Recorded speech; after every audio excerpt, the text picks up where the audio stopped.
Vamos lá, a gente pode começar por onde? Vocês querem explicar o local, a situação?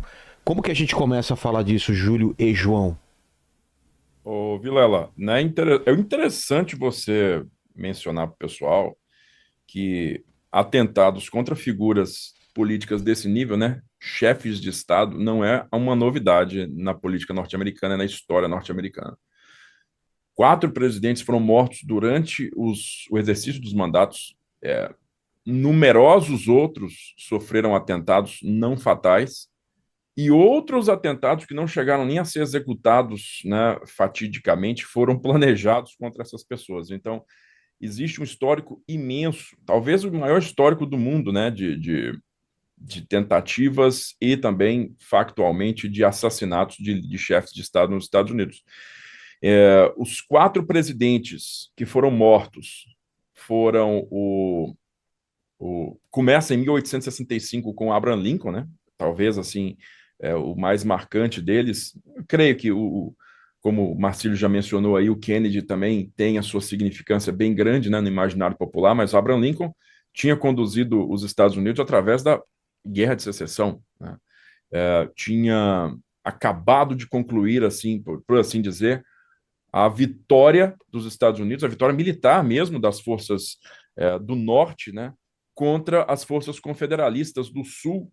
E estava alguns dias realmente do fim da guerra, ali em abril de 1865, quando um ator, o Booth, né, deu um tiro nele pelas costas, né, na cabeça dele, na base da cabeça, quando ele estava no teatro, cara. Então, essa primeira, esse primeiro assassinato de um presidente, ele vai a cada vez de forma incremental melhorando a segurança em cima dos presidentes. O segundo foi apenas 22 anos depois.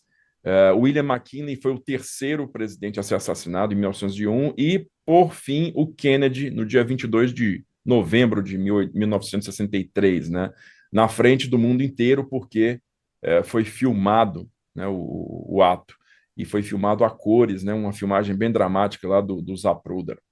Bom, a gente tem no século XX 2 atentados correlatos de chefes de Estado que estavam no começo de sua gestão. Não é o caso do Trump, agora que já foi presidente, está tentando uma nova presidência, mas no caso dele conseguir ser presidente novamente, a gente pode esperar algumas implicações semelhantes ao que a gente viu com os outros 2 atentados, né? O primeiro deles foi o Franklin Roosevelt, em 1935, foi o grande cara que liderou assim os Estados Unidos através da Depressão e a Segunda Guerra Mundial, mas antes mesmo dele assumir a Casa Branca, ele tinha sido eleito e antes de assumir a Casa Branca, ele foi vítima de um atentado e esse atentado quase tirou a vida dele, tirou a vida do prefeito de Chicago que estava do lado dele, né? E esse atentado fez com que o Roosevelt se tornasse uma figura semi-santa nos Estados Unidos, né? Quase que uma figura é, messiânica.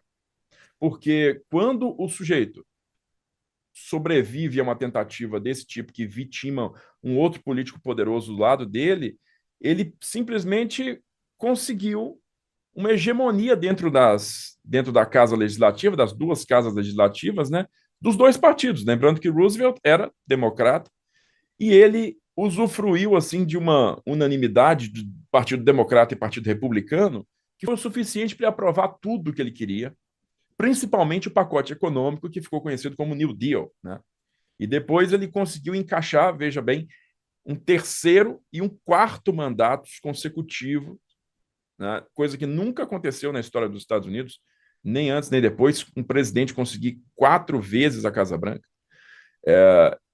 Por quê? Porque a figura dele era tida como uma figura tão inexorável assim, né, tão insubstituível, que quando em 1940, né, final de 39, ainda estava nas eleições, a Segunda Guerra Mundial começou, a figura do cara foi tida como essencial para conduzir o país durante aquela crise, né? E aí, em 43, né, novamente, quando ele estava chegando no final do mandato dele, para as eleições de 44, o cara conseguiu uma nova indicação do Partido Democrata, né, uma quarta indicação consecutiva, dessa vez para poder concluir, né, o processo da guerra. E aí ele foi morrer durante esse quarto mandato dele, ele morreu porque a saúde dele depreciou, ele sofria de pólio desde a juventude, você pode imaginar, e isso aí, a Segunda Guerra Mundial, tomou a saúde do cara inteiro, ele definhou, ele morreu em abril de 45. Tá? O segundo cara foi o Reagan, né, que depois de poucos dias de exercício de mandato em 81, sofreu um atentado, um dos atentados, sim, com história mais insólita, você pode imaginar, no século XX. Por quê? Porque era de um cara que era apaixonado pela Jodie Foster e que queria conquistar a Jodie Foster, que na época era jovenzinha, devia ter 19 anos de idade, através do assassinato de um político, né? Ele queria refazer aquilo que o Robert De Niro fez no filme Taxi Driver, inclusive que ele estrela junto com a Jodie Foster. Então, mano, o Reagan, ele sobrevive a essa tentativa de assassinato com o bom humor tradicional dele, e depois disso ele novamente ganha a simpatia de democratas e republicanos e ele implementa toda a política econômica dele, chamada de Reaganomics, né? E marca os anos 80, né, com a figura dele na Casa Branca. Inclusive, ele é tido como um dos três, né, um dos três políticos ocidentais assim, que são considerados os grandes pináculos da derrubada da União Soviética nos anos 80, porque o Reagan saiu desse atentado como um super político, um super presidente. E aí a gente chega no Trump, né, que estava lá em Butler, na Pensilvânia, no começo desse mês, e estava fazendo lá o seu comício, um dos comícios, né, que ele não era ainda o candidato definido pelo Partido Republicano, né, ainda era considerado um potencial candidato.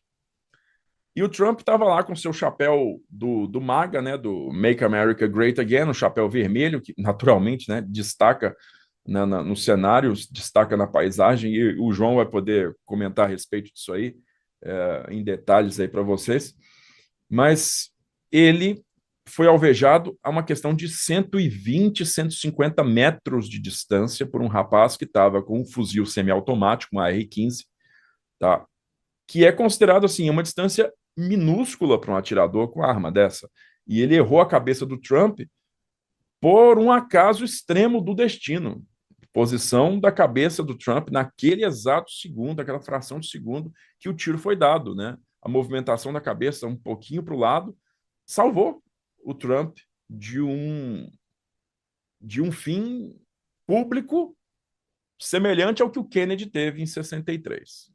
Então, é uma falha ridícula do serviço secreto. A diretora, inclusive, foi demitida anteontem, né? Se demitiu anteontem, a Kimberly Tittle. Ela foi demitida numa sessão, depois de uma sessão de interrogatório pelos congressistas norte-americanos, né? Ela foi convocada, ela não se apresentou voluntariamente, ela foi convocada para responder. E ela se demitiu depois de passar uma vergonha absurda, na qual ela se desviou de todas as perguntas feitas a ela pelos congressistas, né? Então, nesse momento, cara, não é só a questão política da eleição do Trump que está ocupando as manchetes norte-americanas, né? Eleição, digo, a eleição possível do Trump, né? Que está ocupando as manchetes norte-americanas, mas também a que nível está chegando a politização do serviço secreto norte-americano. Porque a diretora claramente escondeu informações de congressistas, mano. Isso não é um negócio que acontece todo dia, entendeu? Isso realmente está balançando os alicerces lá. Tá? Então, vou deixar aí tanto para o Marcílio quanto para o João prosseguir os comentários. Quer falar, João? Rapidamente, se me permite, chama atenção também que de todos os 4 presidentes americanos que foram mortos, né, durante seus mandatos, todos foram mortos com armas de fogo. Né? Começou lá com Lincoln, que foi morto com uma Derringer, uma espécie de garrucha, como seria a classificação moderna, ainda de percussão extrínseca, né, uma arma bastante arcaica para os padrões modernos, de calibre .44. Lembrando que não existe calibre nominal disso, é só realmente o diâmetro do cano para a época. E em seguida, o Garfield foi morto com um revólver 4.42 Webley. Depois dele, o McKillen com um revólver de calibre real .32, mas não sei exatamente qual que é o calibre nominal, provavelmente o Smith Wesson longo ou curto, não achei essa fonte, mas foi o calibre real de .32. E, finalmente, o mais famoso presidente Kennedy foi morto lá com um tiro de 6,5 milímetros Carcano. Em tese, né? Não vamos falar sobre as teorias de conspiração que permeiam esse fato. Mas falando especificamente do Trump, Vilela, o que chama a atenção realmente é o que foi até admitido pela então diretora a Kimberly Tittle do Serviço Secreto, a falha colossal. Teve um parlamentar que perguntou exatamente se a diretora do Serviço Secreto admitir que foi uma falha colossal do Serviço Secreto. E, de fato, a resposta dela foi afirmativa. Por quê? Cerca de uma hora antes, mais ou menos, o Thomas Crooks foi visto nas proximidades ali do local onde o Trump ia discursar com um rangefinder. O rangefinder é isso aqui, eu posso mostrar porque não é nada controlado, é só um telêmetro, é um aparelho para medir distância. Eu aperto um botão aqui, ele vai calcular a distância para um objeto específico que eu estou querendo saber em que distância que ele está. Ele automaticamente se torna uma person of interest, como o serviço secreto chama, né? Uma pessoa que deve ser averiguada. Por cerca de uma hora ele ficou nessa condição, se perdendo na multidão e tudo mais, mas tem algumas fontes que indicam que por cerca de 20 minutos que o Thomas Crooks ficou naquele telhado até efetuar os disparos, até que, quando finalmente um policial tenta ver o que está acontecendo, ele é auxiliado por outro policial que lhe dá suporte, ele sobe, o Crooks joga a carabina na cara dele, ele desce, em seguida o Thomas Crooks toma posição e efetua os disparos contra o Trump. A maioria das fontes está indicando que ele efetuou aproximadamente cerca de 8 disparos contra o presidente Trump, acabou ferindo o presidente na orelha. Inclusive, não sei se tu quer mostrar aí agora, mas pedir para a tua produção deixar no ponto aí uma simulação feita no canal do Brandon Herrera, chama de ballistic dummy, né? Como se fosse um boneco de gelatina balística, entre aspas, que tem o crânio, tudo, que dá para ver exatamente. Eles recriaram isso com esse ballistic dummy, como teria sido esse ferimento do presidente Trump, e a gente vê que não explode a cabeça, que o cabelo mal mexe, então muita gente falou que o deslocamento de ar já seria fatal, que o deslocamento de ar iria produzir lesões, o que a gente sabe que, do ponto de vista de balística criminal, é totalmente falso. Mas ele efetua esses 8 disparos, acaba ferindo o presidente Trump, acaba matando, infelizmente, um bombeiro que estava lá, o Corey, e ferindo outros 2 homens, ainda um de 57 e um de 74 anos. Então foram 2 feridos e um morto. E as fontes que eu consegui achar dizem que cerca de 20 e poucos segundos depois que ele efetuou esses disparos, o serviço secreto conseguiu neutralizar essa ameaça, utilizando aí um fuzil, um excelente fuzil, um Mark 13 Mod 5, que é no calibre 300 Winchester Magnum, que é um excelente calibre para tiro de precisão, tem um alcance efetivo aí de mais de 1 quilômetro, com certeza, 1,5 quilômetro, mais ou menos. Então, para essa configuração, com o que há de mais moderno, em ponto de vista de mira optrônica e de rangefinder e tudo mais, é um tiro bastante fácil de se fazer. Esse foi a recriação lá do canal do Brandon Herrera, dá para ver certinho o projétil voando primeiro de ponta para frente, até por isso que ele não causou um dano tão grave, pegando bem na pontinha da orelha. Foi um tiro bastante feliz aí do canal do Brandon Herrera, com apoio do Ballistic High Speeds também, que eles fazem essas filmagens de projéteis saindo do cano e tudo mais, que é bastante legal. E também pedi um outro vídeo, Vilela, que seria o que aconteceu com o Thomas Crooks, também com Ballistic Dummy, né, com um crânio simulando um crânio humano, o que seria tomar um tiro de 300 Winchester Magnum a 100, 120 metros, como ocorreu nesse caso concreto do Trump. Se a tua produção puder passar, vai ser bacana. Algumas fontes dizem que os snipers efetuaram não um, mas 2 disparos, mas o que é certo é que a ameaça foi neutralizada em menos de 30 segundos com um disparo na cabeça de 300 Winchester Magnum. A foto que ficou mais famosa, esse é o vídeo do que seria o Thomas Crooks recebendo o tiro de 300 Winchester Magnum em câmera lenta. Dê uma olhada aí, Vilela. Caramba, velho.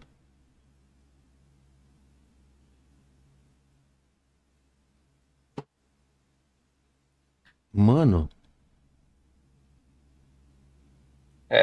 Na Aí balística, pede para o João explicar o que quer dizer esse movimento de abre e fecha desses ossos aí.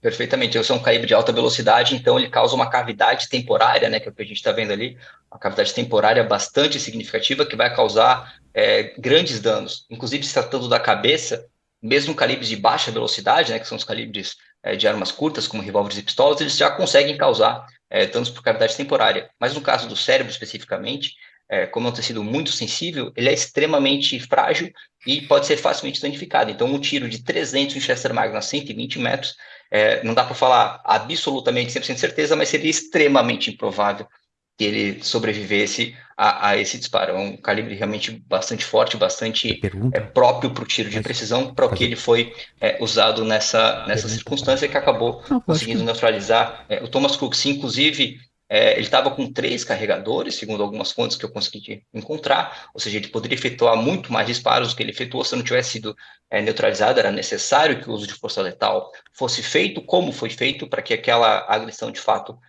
cessasse. Inclusive, naquele dia, antes de ir para esse encontro com o presidente Trump, ele comprou 50 munições. Ele já devia ter alguma coisa, então vamos jogar aí. Se tivesse 3 carregadores completos, isso seria 90 disparos. Imagina contra uma multidão daquela, uma pessoa motivada a causar o máximo de dano possível, quantas pessoas ele poderia ter matado. Uma coisa interessante também, que o New York Times divulgou que 2 horas antes, ele fez um reconhecimento com drone.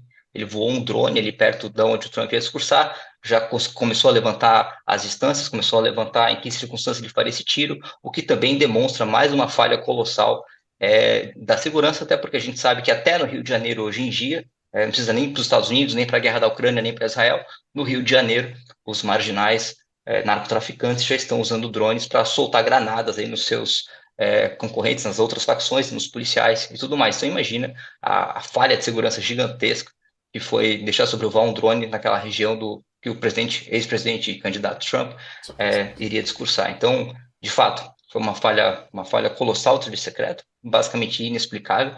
É difícil de acreditar que uma instituição tão profissional e que há tantos anos atua nessa circunstância, sabendo do alto risco que envolve a proteção de um elemento tão conhecido e tão importante quanto o Trump na condição de ex-presidente e candidato, né, o futuro candidato, pelo menos naquele dia, chama atenção que eles tenham falhado de forma tão miserável em proteger a sua vida, que na verdade foi salva pela mais absoluta sorte. Eu só vou acrescentar mais um detalhe, que também não quero monopolizar aqui o nosso papo, porque tem muita coisa interessante para falar. O professor Marcílio aí é uma sumidade dos Estados Unidos, mas o presidente Trump levou a sorte da vida inteira dele. Muita gente falou que isso foi encenado, como se ele tivesse combinado, como se ele tivesse deixado sabendo que uma pessoa ia atirar contra a sua cabeça a 120 metros de distância e que isso foi orquestrado numa teoria da conspiração para que ele ganhasse pontos nas pesquisas e possivelmente a eleição. Então, absolutamente